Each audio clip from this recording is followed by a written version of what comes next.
Welcome to day 4 of our 14-day challenge on how to stay focused and grounded in who you are so you can live a life of ease.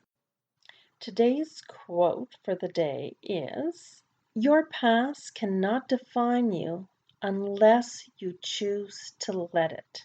So, what does it actually look like if you're letting your past define you? So, what it means is that you still have some pain that you are still carrying with you. And as you move through your day, you're actually looking at things through the filter of your past. So, you're still holding on to some of that pain that you moved through when you were perhaps a child, a teenager, or possibly even as an adult woman.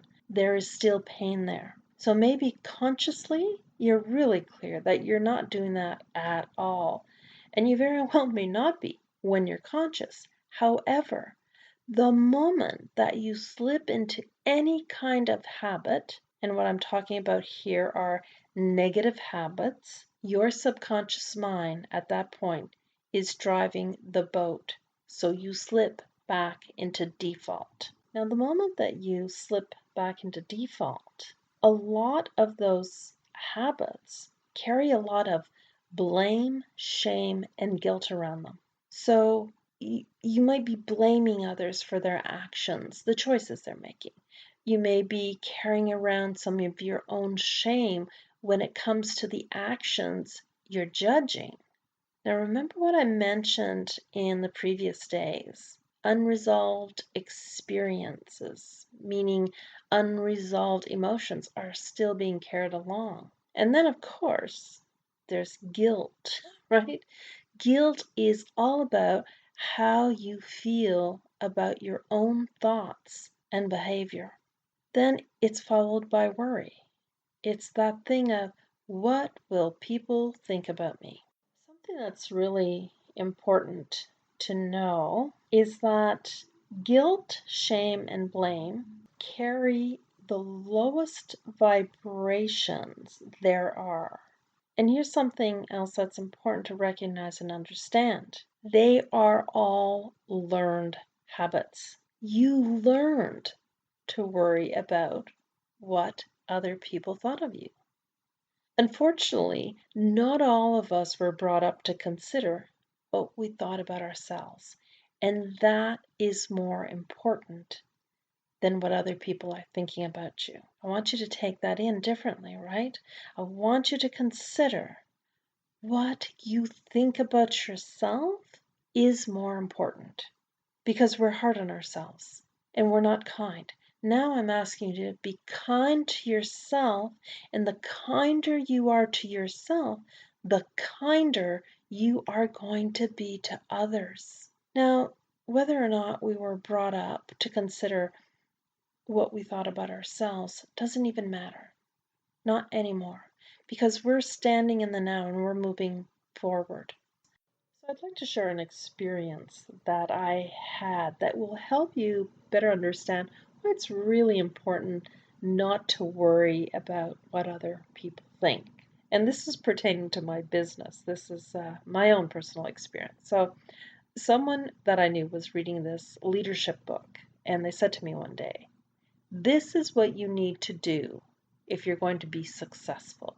So I was sipping my coffee, I'm listening to the steps and that apparently you must follow to be successful. And I listened really closely, not because I was taking notes, because I was considering what one person's perspective on success was and measuring those points to what I believe success is. So when this person was finished reading, they paused and asked, "Well, what do you think?"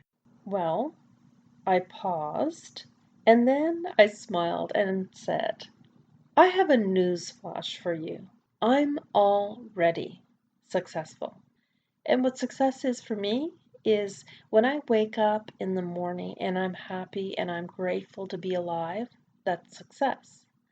then when I get to the end of the day and haven't intentionally hurt anyone's feelings, and I've respected myself and the truth that flows within me, and I put my head on the pillow at the end of the day, and I know I had a successful day, and yes, indeed, I am a success already. So this person learned that if you read something in a book, that it's because a professional wrote it, that it must be truth. Now, I'll be honest and say that I was brought up to believe the same thing. I was brought up to believe that the experts were out there and none of them were me. So this person was speaking only from what they learned and apparently did not see me as being successful.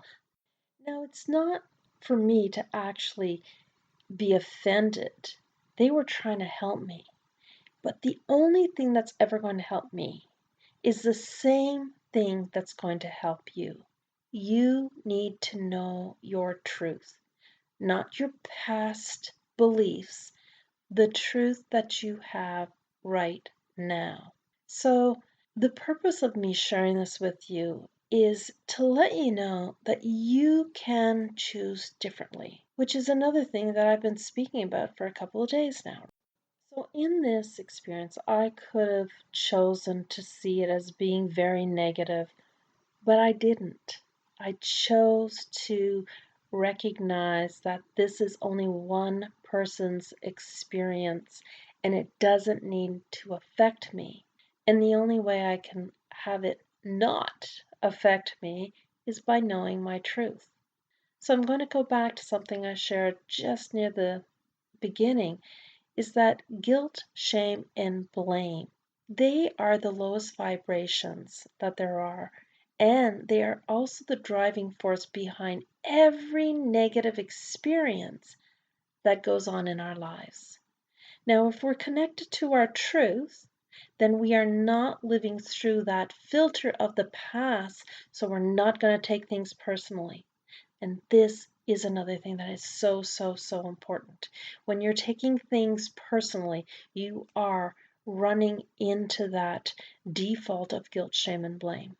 And you're worrying about what others think of you when you need to be considering how you feel about yourself. So if you find yourself in a negative headspace, feeling guilty, ashamed, or blaming others for something, then I want you to know that at that point, you are living through the filter of the past. Now, here's the beauty of becoming aware of it. The minute you become aware of it, you can pause, take a breath, and redirect or reconsider the way you're thinking. You get to choose differently. You get to create differently. You get to live differently. Okay, now I know this was a lot to take in. However, I want to share as much as I can over these 14 days so you can stand in a very different place. I want you to really discover the more that you are. I want you to be able to tap in to that brilliance that is within you. Now, on that note, reflect back on the quote of the day, take it in, live it, so that you can connect to yourself in the most powerful and meaningful way. Now, here's to having a fantastic day.